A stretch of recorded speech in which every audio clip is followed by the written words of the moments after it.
तो आज हम लोग पढ़ते हैं संख की के बारे में, और उसका हम लोग संख की के डिफाइन भी करेंगे और साथ में इसका हम लोग डिजाइन भी करेंगे। ठीक है। तो संख की क्या होता है? तो संख की एक ऐसा की होता है जिसमें हाफ हाफ थिकनेस जो है वो की का वो शाफ्ट के कीवे में फिट होती है, जबकि हाफ कीवे जो है हाफ जो थिकनेस है की का वो हब के कीवे में फिट होता है ना। जैसे कि यहाँ पर हम लोग देख रहे हैं कि यहाँ ये क्या है, ये हमारा हब है। ठीक है। और ये जो है क्या है, शाफ्ट है। तो यहाँ पर जो की एलिमेंट है, की क्या है, सिंपल सा एक छोटा सा एलिमेंट है जो फिगर में हम लोग देखे थे कि यही हमारा क्या है, एक की है जो एज ए एक मेटल का एक टुकड़ा है। ये या तो स्क्वायर क्रॉस सेक्शन का होता है या फिर रेक्टेंगुलर क्रॉस सेक्शन का होता है। तो ये की है, तो इस की का जो यहाँ पर कीवे जो स्लॉट कटा हुआ है शाफ्ट के अंदर, ठीक है, इसी तरह का कीवे जो है यहाँ पर फिगर में ऐसे बना हुआ दिखेगा। और ये जो है कीवे हब के अंदर भी इसी तरह का कीवे बना हुआ रहता है। मतलब इसका हाफ थिकनेस जो है ये इसके कीवे में फिट हो गया, और इसका बाकी जो यहाँ से लेके यहाँ तक का हाफ कीवे की है वो इस कीवे जो किसमें हब के अंदर बना हुआ है उसमें जाके फिट हो गया। मतलब दोनों में इसका आधा थिकनेस शाफ्ट के अंदर और आधा थिकनेस जो है हब के अंदर। ठीक है।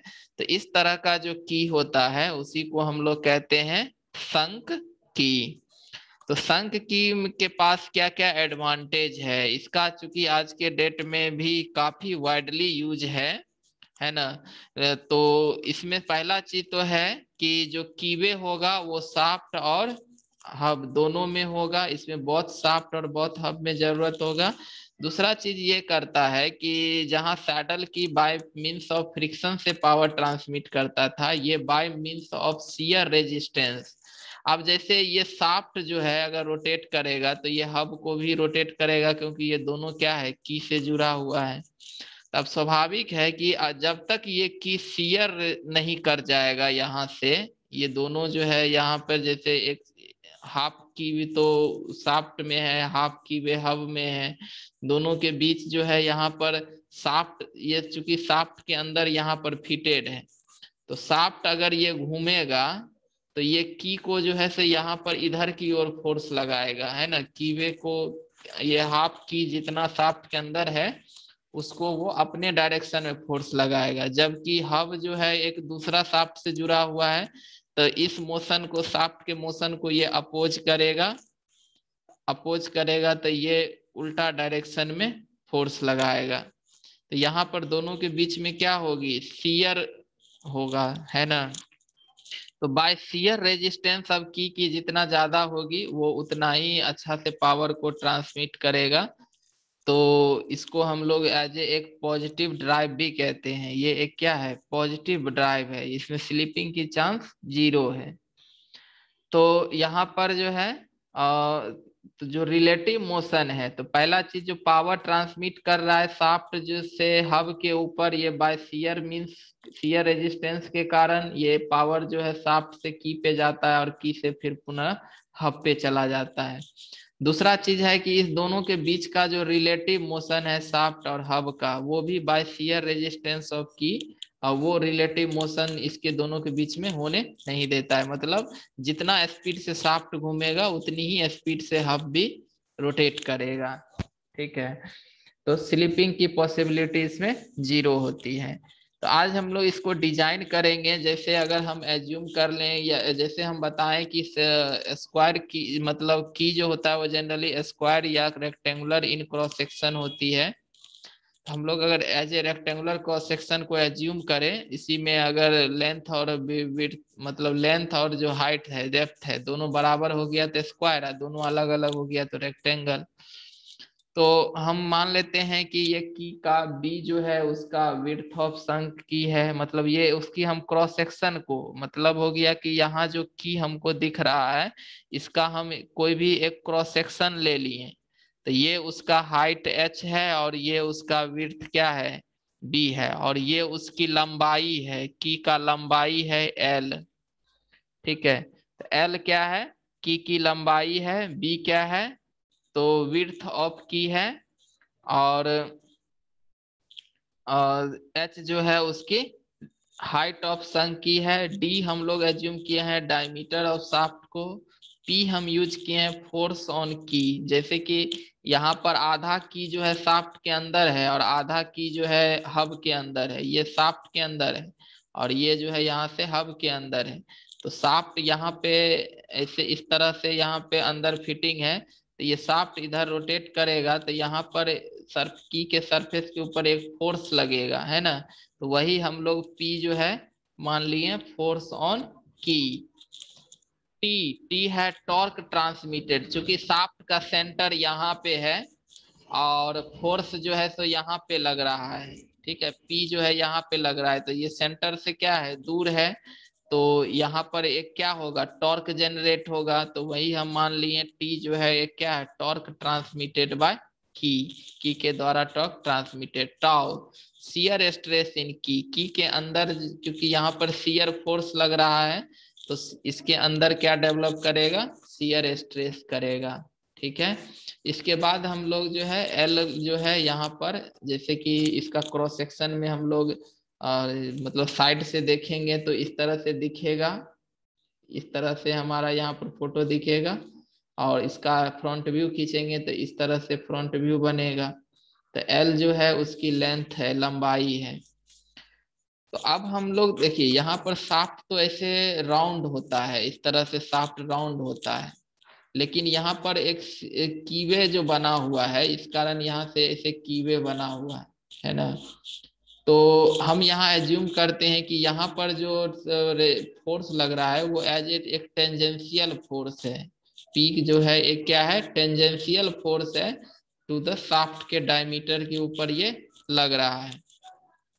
तो यहाँ पर इसका सेंटर है, अगर इसका डी डायमीटर है, डी इसका शाफ्ट का डायमीटर है, तो टॉर्क ट्रांसमिटेड, तो शाफ्ट के द्वारा कितना टॉर्क ट्रांसमिट होगा, तो टॉर्क बराबर क्या होता है फोर्स इंटू परपेंडिकुलर डिस्टेंस। तो यहाँ पर फोर्स हो गया और परपेंडिकुलर डिस्टेंस, तो P इसका फोर्स है और परपेंडिकुलर डिस्टेंस इसका रेडियस है। तो यहाँ पर टॉर्क ट्रांसमिटेड कितना हो जाएगा, तो P हो गया फोर्स और परपेंडिकुलर डिस्टेंस हो गया रेडियस, यानी d/2। तो यहाँ से P का मान क्या आ जाएगा, यहाँ से P का मान निकालेंगे तो 2T/d आ जाएगा। तो इस तरह से ये वैल्यू है किसका, मतलब टॉर्क ट्रांसमिट का ये वैल्यू है और फोर्स ट्रांसमिट का ये वैल्यू है। ठीक है, इसके बाद जो है अब हम देखते हैं कि हमारा की जो है यहाँ पर की किस तरह से फेल करेगा। यहाँ पर अगर मान लीजिए, क्योंकि डिजाइन करने के लिए हमको फेल्योर का जो क्रिटेरिया है उसको ढूंढना होगा कि जो एलिमेंट है वो किस मोड से फेल करेगा।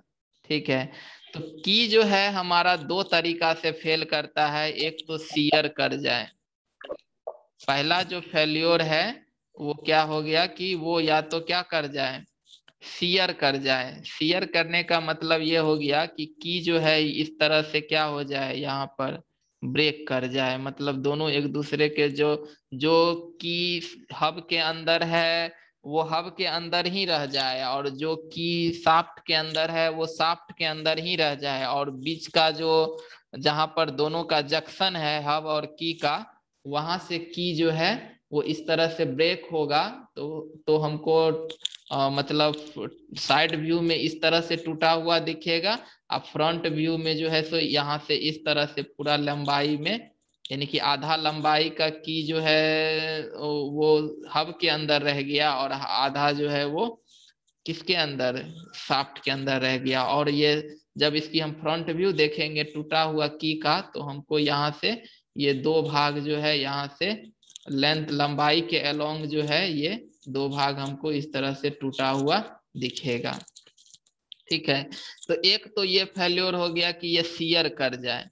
दूसरा चीज हो जाएगा कि ये क्रशिंग, ये क्रश कर जाए। क्रश करना मतलब हो गया, क्रशिंग मतलब हो गया कि जब किसी भी चीज के ऊपर हम कॉम्प्रेसिव फोर्स लगाते हैं, है ना। तो अब जैसे है कि छोटा सा मेटल का टुकड़ा है, इस पर हम लोग क्या किए कि एक हथौड़ा लिए यहाँ पर और इसको जोर जोर से स्ट्राइक किए। तो इस पर क्या लगाएं, तो स्ट्राइक करने का मतलब क्या हो गया कि इस एलिमेंट के ऊपर, इस ब्लॉक के ऊपर हम कंप्रेसिव फोर्स लगा रहे हैं। कंप्रेसिव फोर्स के कारण ये क्या होगा, ये मतलब इसकी थिकनेस कम होके मतलब पूरा जो है तो ये थीन हो जाएगा और ये इस तरह से पचक जाएगा, है ना। इस तरह से ये कर जाएगा। तो ये भी एक क्या है, यही क्रशिंग है, मतलब क्रश कर गया पूरा का पूरा, ये क्या हो गया, क्रश हो गया। तो क्रशिंग भी क्या है, एक फेल्योर है। तो अब जैसे यहाँ पर शाफ्ट है, शाफ्ट जो है आधा की में जुड़ा हुआ है, यानी कि आधा थिकनेस शाफ्ट के अंदर है। तो ये शाफ्ट जो है इस की के सरफेस के ऊपर यहाँ पर कंप्रेसिव फोर्स लगा रहा है, इस सरफेस के ऊपर कंप्रेशन लगा रहा है। दूसरी तरफ जो है इसके चारों तरफ यहाँ पर हब है। तो ये थिकनेस जो है, अगर शाफ्ट मान लीजिए कि जैसे इधर रोटेट कर रहा है तो यहाँ पर कंप्रेशन लगाएगा, यानी जितना की जो है शाफ्ट के अंदर है उस शाफ्ट के ऊपर ये कंप्रेशन लगाएगा। और दूसरी तरफ हब जो है इसको मतलब शाफ्ट के मोशन को रेसिस्ट करेगा, उसमें उल्टा डायरेक्शन में फोर्स लगेगा। तो हब जो है इसका ये आधा सरफेस यहाँ पर, ठीक है, यहाँ पर ये क्या करेगा, की के ऊपर कंप्रेशन लगाएगा क्योंकि शाफ्ट इधर घूमना चाह रहा है। तो हब जो है उसको रेजिस्ट करेगा कि नहीं घूमना, वो चाहेगा कि हब चाहेगा उसको घूमने न दें। और शाफ्ट को चूंकि इंजन का पावर आ रहा है तो वो घूमेगा ही। तो घूमेगा तो अगर इस डायरेक्शन में ये घूम रहा है तो शाफ्ट इस सरफेस आधा की का जो ये सरफेस है यहाँ पर जो है वो कंप्रेशन लगाएगा। और जबकि हब जो है वो इस एरिया पर मतलब आधा जो की थिकनेस है इसके ऊपर ये कंप्रेशन लगाएगा। तो इस कारण से यहाँ पर भी कंप्रेशन फोर्स लगेगा, यहाँ भी कंप्रेशन फोर्स लगेगा। अगर ये की दोनों तरफ से कंप्रेसिव फोर्स लग रहा है, अगर ये क्रश कर गया, क्रश कर गया मतलब हो गया कि ये सरफेस जो है इस तरह से चूर चूर हो गया इधर से, चाहे या तो इधर से हो गया या मान लीजिए इधर से हो गया, किधर से भी एक तरफ से अगर हो गया तो ये भी एक क्या माना जाएगा, फेल्योर माना जाएगा। तो की दो तरह से फेल करता है, एक तो यहाँ शियर हो जाए और दूसरा चीज की ये क्रश कर जाए। तो पहले हम लोग शियर से हम लोग क्या करते हैं, डिजाइन करते हैं। तो शियर फेल्योर में स्वाभाविक है जो की के अंदर स्ट्रेस डेवलप करेगा वो डेवलप करेगा शियर स्ट्रेस टाउ। तो शियर स्ट्रेस बराबर होता है shear load bye shear area. तो यहाँ पर शियर लोड क्या है, यहाँ पर जो दोनों का जंक्शन है हब और की पर, ये है लोड पी। पी जो है यहाँ पर लोड लग रहा है, तो पी ही क्या है, शियर फोर्स है। और शियर एरिया, देखिए शियर एरिया निकालना है। तो ये मतलब हो गया कि जो यहाँ पर इसको हम मिटा देते हैं, शियर एरिया जो है मतलब ये जो सरफेस है यही हमारा शियर में है। तो शियर में इसका क्या है, इधर हम लोग माने हैं विड्थ और इधर माने हैं क्या, हाइट एच। तो ये लंबाई है मतलब शियर में, और दूसरा चीज है कि ये लंबाई है पूरा लेंथ। हाइट तो वैसे ही हाइट में क्या हो गया, दो टुकड़ा हो गया। लेकिन जो एरिया शियर में है वो मतलब यहाँ का जो हमको फ्रंट साइड से दिख रहा है, तो ये लाइन मतलब बी जो लेंथ है वो, और ये पूरा एल लेंथ मतलब ये पूरा की जो है यहाँ तक टूट गया है। तो ये एल उसकी क्या हो जाएगी, लंबाई। मतलब टूटा हुआ की को लेकर के हम इसको देखेंगे तो ये एल उसकी लंबाई दिखेगी और बी उसकी चौड़ाई दिखेगी। तो यहाँ पर शियर एरिया क्या हो जाएगा, बी इंटू एल, ये हो जाएगा हमारा क्या, शियर एरिया। तो यहाँ से P बाय बी एल हो गया, तो यहाँ से टाउ का मान क्या आ गया, P का मान हम लोग यहाँ पे निकाले हैं कितना 2T/D। तो P का मान यहाँ पर हम पुट कर दिए, तो यहाँ पर आ गया 2T/D इंटू BL क्या है, शियर एरिया है तो CL। तो यहाँ पर टॉर्क का शियर स्ट्रेस का मान कितना आ गया 2T/DBL। तो ये फेल ना करे, इसका मतलब ये जो टॉर्क मतलब शियर स्ट्रेस है उसकी वैल्यू उसके यील्ड लिमिट से छोटा या बराबर होना चाहिए, तब जो है ये फेल नहीं करेगा। तो ये बाय शियर रेजिस्टेंस से हो गया। और दूसरा मोड हो गया क्रशिंग फेल्योर। अब क्रशिंग फेल्योर में अब क्रश जो कर रहा है वो हमारा जो की है वो ये एरिया क्रश कर रहा है। अगर शाफ्ट के ऊपर हम लोग बात करें तो ये जैसे यहाँ पर हम डायरेक्शन दिए हुए हैं इस तरह से, तो फिर ये एरिया करेगा, है ना। ये उल्टा घूमेगा तो ये एरिया, तो हम कोई भी मान लेते हैं। तो ये एरिया यहाँ पर हब के अंदर कंप्रेशन में है और शाफ्ट के अंदर ये एरिया कंप्रेशन में। मतलब हो गया कि इसका ये जो हाइट है ये क्या है h/2, और ये पूरा लंबाई तक का ये जो पूरा की है ये पूरा जो है यहाँ से यहाँ तक ये पूरा जो है तो कॉम्प्रेशन में, ये पूरा का पूरा क्या है कॉम्प्रेशन में है। तो h/2 इसकी हाइट हो गई और L जो है इसकी लंबाई हो गई। तो L इंटू h/2 ये क्या आ गया क्रशिंग एरिया आ गया, ये क्रशिंग एरिया है। तो क्रशिंग स्ट्रेस जो होगा, क्रशिंग स्ट्रेस वो हो जाएगा crushing load bye crushing area. तो यहाँ पर crushing area L into h/2 आ गया। क्रशिंग लोड, यहाँ पर लोड जो लग रहा है वो सेम वैल्यू है P ही है, P ही लोड है जो इस सरफेस के ऊपर यहाँ पर जो है लग रहा है। जैसे यहाँ पर P लग रहा है, यहाँ पर भी P लग रहा है। तो क्रशिंग लोड क्या है P ही है, लेकिन crushing area L into h/2 आ गया। तो यानी कि सिग्मा C का जो क्रशिंग स्ट्रेस है वो आ गया 2P/H इंटू L। अब P का मान जो है हम लोग निकाले हुए हैं 2T/D। तो P का मान हम लोग पुट करेंगे, तो ये 2 तो 2 है ही, और P के जगह हम लोग 2T/D हम लोग पुट कर दिए और H इंटू L। यानी कि ये कितना आ गया 4T/DHL। तो ये आ गया। तो इस ये फेल ना करे, फॉर नो फेल्योर, इसके लिए हमको क्या होना चाहिए क्रशिंग स्ट्रेस का मान उसके परमिसिबल वैल्यू से छोटा या बराबर होना चाहिए, तब ये फेल नहीं करेगा। इस तरह से दो स्ट्रेस, शियर स्ट्रेस और क्रशिंग स्ट्रेस।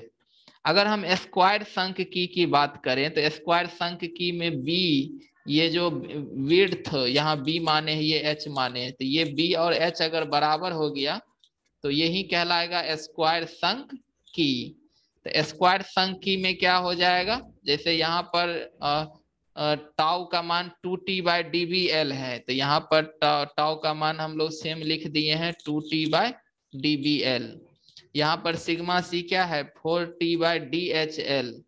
तो H और B क्या है यहाँ बराबर है, तो H के जगह हम लोग B पुट कर दिए, तो ये आ गया 4T/DBL।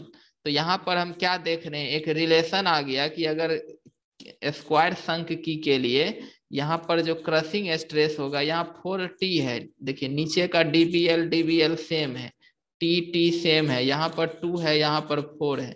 मतलब क्रशिंग स्ट्रेस जो होता है वो दुगुना होता है किससे, शियर स्ट्रेस से। यानी कि स्क्वायर संकी में क्रशिंग जो स्ट्रेस डेवलप होती है वो 2 टाइम्स ऑफ शियर स्ट्रेस का डेवलप होता है। तो वही चीज यहाँ लिख दिए, compressive stress induced in a square की is twice of shear stress, ये होता है। तो अब हम लोग देख लेंगे दोनों में से लिमिटेशन। यहाँ पर हम देख लेंगे कि जब भी हम लोग की का डिजाइन करेंगे तो उसका हम शियर स्ट्रेस भी निकालेंगे, उसका क्रशिंग स्ट्रेस भी निकालेंगे, और दोनों देखेंगे कि दोनों यील्ड से छोटा है कि नहीं, दोनों में से एक भी मोड से फेल तब फेल। इसीलिए हम जब भी डिजाइन करेंगे तो दोनों से चेक करेंगे कि शियर में भी सेफ होना चाहिए और क्रशिंग में भी सेफ होना चाहिए। तो जनरली इंडस्ट्रियल प्रैक्टिस के लिए जहां पर की मैन्युफैक्चरिंग होती है तो डायमेंशन जो की का लिया जाता है वो कुछ स्टैंडर्ड डायमेंशन जो लिया जाता है वो ये लिया जाता है स्क्वायर की के लिए स्क्वायर के लिए वैल्यू होता है उसका विड्थ और हाइट दोनों बराबर होता है d/4। d क्या है, तो शाफ्ट डायमीटर है, मतलब जितना शाफ्ट का डायमीटर है उसका 1/4 उसकी की लंबाई ली जाती है और उसके हाइट भी उतना ही लिया जाता है। जबकि उसकी लंबाई जो है वो 1.5 डी फिर से शाफ्ट डायमीटर है। तो ये एक स्टैंडर्ड डायमेंशन है जो इंडस्ट्रियल प्रैक्टिस में यूज होता है, यानी कि हम शाफ्ट के डायमीटर, हम जिस शाफ्ट में की को फिट कर रहे हैं उस शाफ्ट के डायमीटर के अकॉर्डिंग ही हम की मैन्युफैक्चरिंग करते हैं, यानी कि उसके विड्थ और हाइट का मान d/4 रखते हैं और l का मान, लेंथ जो है 1.5 d का मान रखते हैं। रेक्टेंगुलर की के लिए b का मान d/4 लेते हैं, जबकि h का मान जो है 2/3b, यानी कि यहाँ पर b का मान d/4 पुट करेंगे तो ये आ जाएगा d/6, यानी b का मान d/4 लेते हैं, h का मान d/6 लेते हैं और l का मान जो है 1.5 d, सेम इसमें भी और इसमें भी। तो ये क्या है, इंडस्ट्रियल प्रैक्टिस है जो की मैन्युफैक्चरिंग के लिए जनरली लिया जाता है, इसी डायमेंशन पे की को बनाया जाता है। ठीक है। और दूसरा चीज कहता है कि इन केस ऑफ टैपर संक की, अगर कोई संक की ऐसा है जैसे एक सरफेस इसका ये है और दूसरा सरफेस इसका इस तरह से टैपर्ड है, ठीक है, इस तरह से टैपर्ड है, तो टैपर्ड के लिए इसका जनरली जो विड्थ और यूनिफॉर्म होता है, जबकि हाइट को टैपर बनाया जाता है और वो 1:100 के रेशियो में उसका जो है टैपर्ड होता है और विड्थ उसकी यूनिफॉर्म होती है। ठीक है। उसके बाद बॉटम सरफेस की का स्ट्रेट होता है और टॉप सरफेस को टैपर दिया जाता है, ये टैपर संक की में ऐसा होता है ना। उसके बाद है कि टैपर की के पास दो एडवांटेज होता है। पहला चीज कि ये इसको रिमूव करना आसान होता है, इस कारण से जॉइंट डिसमेंटल, क्योंकि टैपर है इसको थोड़ा सा हम लोग थोड़ा सा निकाल देंगे तो अपने गैप बढ़ जाएगा, ये की आसानी से निकल जाएगा। ठीक है। और दूसरा चीज है कि taper surface result in wedge action, जैसे कि हम कल एग्जांपल देके भी बताए थे कि मतलब ऐसे टैपर्ड होने का क्या फायदा है कि यहाँ पर इंड पॉइंट पे पतला है तो ये आसानी से चला जाएगा कीवे में, और जैसे जैसे ये आगे बढ़ेगा वो टाइट होते जाएगा।